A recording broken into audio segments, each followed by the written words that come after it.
Hello friends, जय जगन्नाथ। मो channel Madhav official तरफ आपको ढेर सारा शुभेच्छा और स्वागत। चलते आज आरंभ करिए आ गोटे नुआ भिडियो। नुआ भिडियो कौन अच्छी कौन मैंने देखला पर जानवे। तथापि भिडियोटी आरंभ करने पूर्व से जगहटा ढेंकानाल जिलार गोटे हिस्टोरिकल प्लेस जार ना हूँ जतननगर। यार इतिहास कौन अच्छी अल्प बहुत भिडियो आप जापर। आशा कर भिडियोटी आपको भल लगे। चलते आरंभ करवा आज भिडियोटी।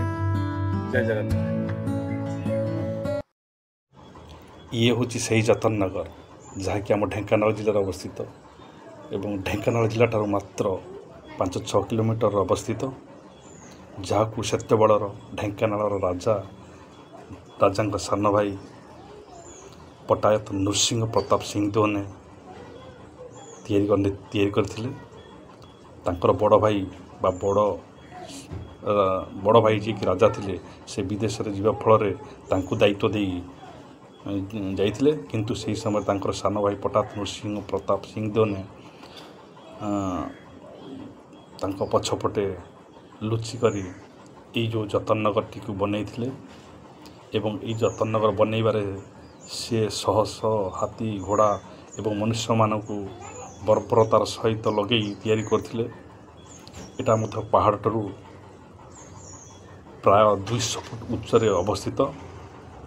एथिरे सुना जाए 100 रु अधिक घर थिला बा कमरा थिला।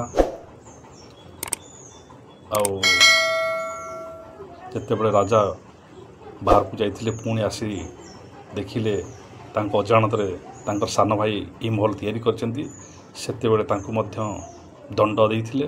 दंड स्वरूप तांको राज्य छाड़ी बाहर को जिया पाई निर्देश देइथिले। सेही दिन ठारू सेही जतननगरटी सेही असंपूर्ण अवस्था रे पड़ी रही एवं सुना जाउथला जो दिन जतननगर प्रतिष्ठा हम से दिन ता ऊपर एक छंचाण बसीजार ताको अशुभ माना जाइथिला।